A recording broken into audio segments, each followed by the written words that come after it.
ஒரே உருவம் மகா சொரூபம், அன்பே உலகம், அன்பே உலகம், அன்பே உலகம். பாபாஜி உங்க வெற்றிக்காக விசேஷ யாகம் வளர்த்திருக்காரு. பிரசாதம் இது ஆசிர். நீங்க உட்காருங்க.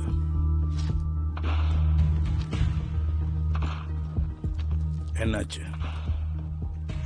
இப்ப? என்ன அவருடைய உடம்பு சரியாயிடுச்சா? உங்க கோவத்துல கூட எவ்வளவு பக்தி தெரியுது முதலமைச்சரே. பாபாவோட ஆசீர்வாதம் என்னைக்குமே உங்களுக்கு தான். இந்தாங்க, நீங்களே அவர்கிட்ட பேசுங்க. அன்பே உலகம் பாபாஜி. கொடுக்குறேன். நீங்களே ஆசீர்வாதம் பண்ணுங்க.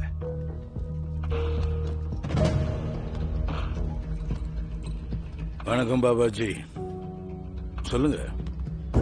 உங்க ஆசிரமத்தோட 4 திசையிலையும் நிலவரம் எப்படி இருக்கு? வணக்கம் முதலமைச்சர் ஐயா. ஆத்மாவை எப்படி சரீரத்தோட 4 சுவரால அடைச்சு வைக்க முடியாதோ, அதே மாதிரி எங்களை போல சன்னியாசிகளை 4 சுவரால எப்படி அடைச்சு வைக்க முடியும்? சரியா சொன்னீங்க பாபாஜி. உங்களோட மொத்த ஜாதகமும் இப்ப வெளியே வந்துடுச்சு. அதுவும் இல்லாம இப்போ உங்களோட கிரகங்கள், நட்சத்திரங்கள் எல்லாம் ஒரே இடத்துக்கு வரப்போகுது. அது ஜெயில்ல. அப்படின்னா அந்த இடத்த நான் உங்களுக்கு ஏற்பாடு பண்ணிடுறேன்.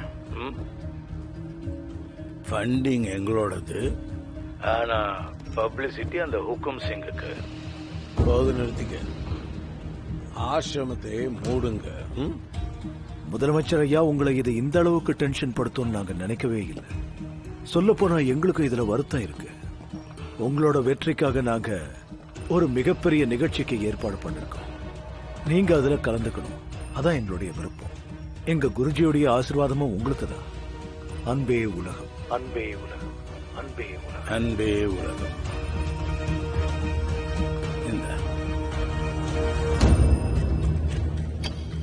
உண்மையிலேயே இப்ப பாபாஜிக்கு உடம்பு சரியாயிடுச்சு. நிகழ்ச்சி நடந்துச்சுன்னா அது உங்க கூட தான் நடக்கும். நான் வரேங்க. அன்பே உலகம், அன்பே உலகம், அன்பே உலகம். ஆசிரம்ல நடந்த ரைடுக்கு அப்புறம் பாபாஜியோட லாஸ்ட் கான்செப்ட் நடக்காம போகும்னு ஒரு பேச்சு அடிப்படுது. ஆனா இப்ப நீங்க பாத்துட்டு இருக்கிறது, இப்ப இங்க கான்செப்ட் நடக்குது. அதிகப்படியான பக்தர்கள் இங்க வந்துட்டு இருக்காங்க. ஒரு பழமொழி இருக்கு, அரசியலில் நிரந்தரமாக யாரும் நண்பனும் கிடையாது, எதிரியும் கிடையாது. பாபாஜிக்கும் சிஎம்முக்கும் என்ன பேச்சுவார்த்தை நடந்ததுன்னு அவங்களுக்கு மட்டும்தான் தெரியும். இப்போதைக்கு முதலமைச்சர் சுந்தர்லாலோட டீம் இந்த இடத்துக்கு வந்திருக்காங்க. காசிப்பூர் பாபாவுக்கு ஏழைகளின் பாபா இதோ வந்துட்டாரு நம்ம காசிப்பூர் பாபா. கூடவே நம்ம முதலமைச்சர் சுந்தர்லால் அவர்கள்.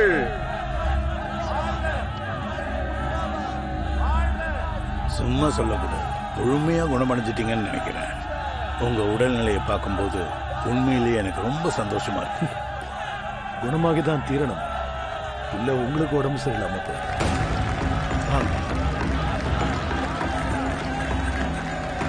பிளஸ் பண்ணுங்க சார். ஆசீர்வாதம் பண்ணுங்க பாபா. பாபாஜி, ஆசீர்வாதமா ஒரு 2 வார்த்தை பேசுங்க. எல்லாரும் உங்க மேல பைத்தியமா இருக்காங்க. நீங்க எல்லாருமே பக்தியில மூழ்கி இருக்கிறத பார்க்கும்போது எனக்கு ரொம்ப சந்தோஷமா இருக்கு. எல்லாருக்கும் நல்லதே நடக்கட்டும்.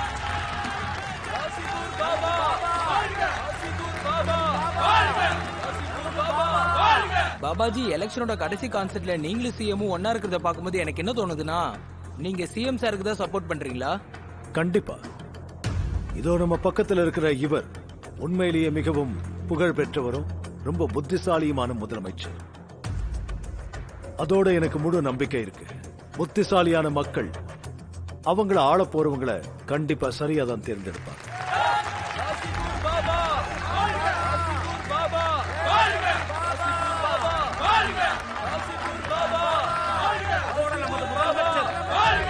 கடைசியில பாபா நிராலா அவர் மனசுக்குள்ள இருக்கிறத வெளியே சொல்லிட்டாரு. இப்ப அவரு ஆளுங்கட்சிக்கு தான் தன்னுடைய முழு ஆதரவுன்னு வெளிப்படையா சொல்லிட்டாரு. இப்ப அடுத்ததான் நமக்கு தெரிய வேண்டியது ஹுக்கும் சிங்கோட முடிவுதான். பார்த்தல, பாபா புரட்சியை கொண்டு வருவாரு. எல்லாத்தையும் பாத்துட்டேன். அந்த ஹுக்கும் சிங்க்கு போன் பண்ண 7 தடவை போன் பண்ணிட்டான். அப்புறம் தற்கொலை பண்ணிட்டு செத்துற போறான். சரி, அவனுக்கு போனை போடு.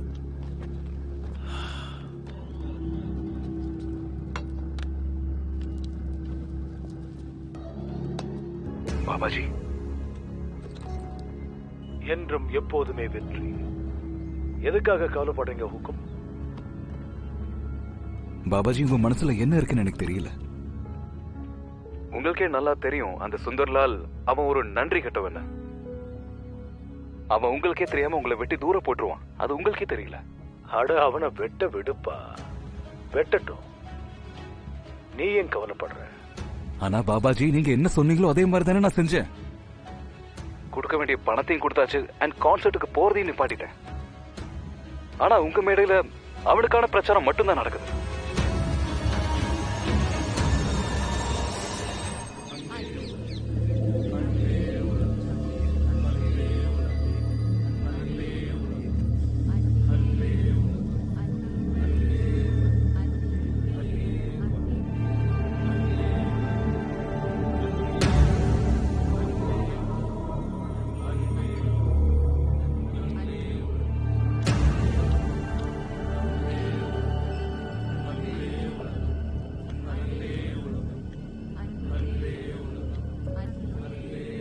எப்பவுமே வெற்றி.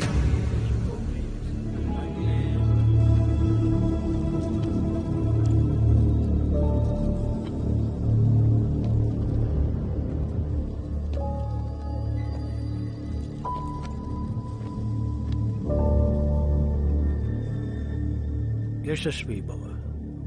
பாபாஜிக்கு என்றும் வெற்றி. உன்னை பார்த்ததுல ரொம்ப சந்தோஷமா இருக்கேன். ஏன்னா கவலைங்கிற போர்வையை நீ தூக்கி எறிஞ்சிட்ட. அது ஏன்னா சமர்ப்பணத்தோட உண்மையான அர்த்தம் இப்பதான் எனக்கு புரிய வந்தது பாபாஜி. பரவாயில்ல பயில்வான், நம்ம எல்லாருக்கும் உண்மைக்கும் மாயைக்குமான வித்தியாசம் புரியாது. ஒரு நிமிஷத்துல கிடைக்கிற உடல் சுகத்துக்காக ஆத்மாவோட பரமானந்தத்தை நாம மறந்துடுறோம். பாபாஜி, ஒரு வேண்டுதலோடு தான் இப்போ உங்களை பார்க்க வந்திருக்கேன். ஆசிரமத்துக்கு நான் வந்ததுல இருந்தே எனக்கு இருக்கிறதெல்லாம் ஒரே கனவுதான். நீங்க எனக்கு கொடுத்திருக்கிற எல்லா மரியாதைகளுக்கும் நான் உண்மையான பிராயச்சித்தம் பண்ணணும். நேஷனல் லெவல்ல கோல்டு வின் பண்ணி உங்க காலடியில வைக்கணும். நான் நிறைய பிராக்டிஸ் பண்றது ரொம்ப அவசியம் பாபாஜி. ப்ளீஸ். பாபாஜிக்கு என்றும் வெற்றி. அண்ணே, இது என்னது? பம்மி அப்பாவோட மெடிக்கல் பில். 23 லட்சமா? ஒரு இன்ஜெக்ஷனுக்கு 25,000 ரூபாய் ஆகுதுன்னு. அதுவும் பெல்ஜியத்திலிருந்து வர வச்சிருக்காங்க. அப்ப நிறுத்த வேண்டியதுதானே? இத பத்தி நான் டாக்டர் கிட்ட பேசி பார்த்தேன். ஆ. இதை நிறுத்திட்டா அந்த கிழவை கோமாக்கு போயிடுவாருன்னு சொன்னாரு. அன்பே உலகம். அன்பே உலகம் பாப்பா சுவாமி. அன்பே உலகம் கமாண்டர் சக்தி, நீங்க உடனடியா மேவாதுக்கு போயாகணும். சில கிளைண்ட்ஸ் வராங்க, ரொம்ப அர்ஜென்ட். ஆனா அப்பாவுடைய நிலைமையில எந்த ஒரு முன்னேற்றமும் இல்ல. அப்புறம் எப்படி போக முடியும்? இவ்வளவு காயம்பட்டதுக்கு அப்புறம் பாபாஜியோட கருணையால மூச்சு விட்டுக்கிட்டு இருக்காருல. கவலைப்படாதீங்க, இவரை நல்லபடியா பாத்துக்க எல்லா ஏற்பாடும் பண்ணியாச்சு. ஆமா, கண்டிப்பாங்க. பாபாஜிக்கு என்னைக்கும் வெற்றி தான். அப்ப கிளம்புங்க, கேட் கிட்ட வண்டி ரெடியா இருக்கு. அன்பே உலகம். அன்பே உலகம்.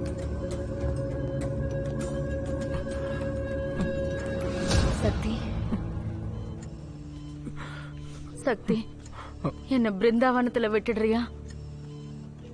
நம்ம குடும்பத்துக்கு கிருஷ்ண பகவானோட மிகப்பெரிய அருள் இருக்குப்பா. நான் அங்க போய் சேவை செய்யலான்னு இருக்கேன். அவரு நினைச்சா இவரு சீக்கிரமாவே குணமாயிடுவாரு.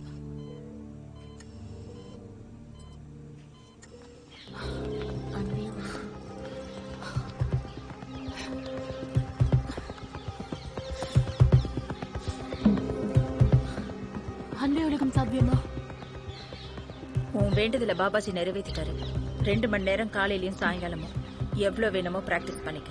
பாபாஜிக்கு வெற்றி உண்டாகட்டும். ரொம்ப தேங்க்ஸ் அபிமா.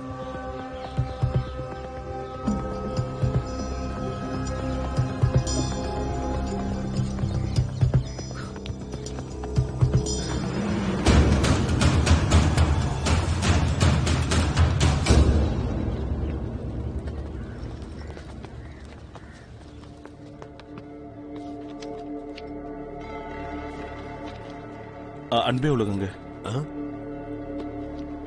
ஆமா, என்ன இது? எப்பாவது மெயின்டெனன்ஸ்க்கு ஏதாவது வந்துட்டு இருக்கோம். ஆனா இவ்வளவு பில் எப்படி வந்துச்சு? அது என்னன்னா பொருளுங்களோட பில்லெல்லாம் இதுல தான் இருக்கு. பல்பு, ஃபியூஸ், கேபிள் அந்த மாதிரி எல்லாமே.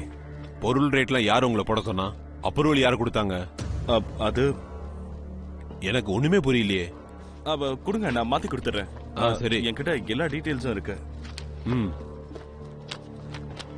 அடே டாக்டர் சார், அன்பே உலகம், அன்பே உலகம், வாங்க உட்காருங்க. உலகம். நீங்க கால் பண்ணப்போ நான் அப்போ ஓட்டில இருந்தேன். சரி, இங்க வந்து உங்க கூட டீ சாப்பிடலான்னு இருந்தேன். அது நல்ல விஷயம்தான். தம்பி, 2 கப் டீ எடுத்துட்டு வா. நான் உங்ககிட்ட ஒரு விஷயம் சொல்றதுக்காக தான் கால் பண்ணேன். பம்மியோட அப்பா பில்லு லட்சக்கணக்கில் போயிட்டு இருக்கே. அதுக்கு காரணம் என்னன்னா, அவருக்கு இப்ப போடுற ஒவ்வொரு இன்ஜெக்ஷனும் 25,000 ரூபாய்க்கு மேலேயாச்சே. அப்படின்னா அதை ஸ்டாப் பண்ணிடுங்களேன். நான் போபாசாமி கிட்ட பேசணும். என்ன டாக்டர் இது? அவர் சொல்லிதான் நான் இப்ப உங்ககிட்ட நான் பேசிட்டு இருக்கேன். உயிருக்கு ஒன்னும் ஆயிடாது இல்ல? மூச்சு கண்டிப்பா இருக்கும், ஆனா மயக்கத்திலிருந்து திரும்ப வர மாட்டாரு.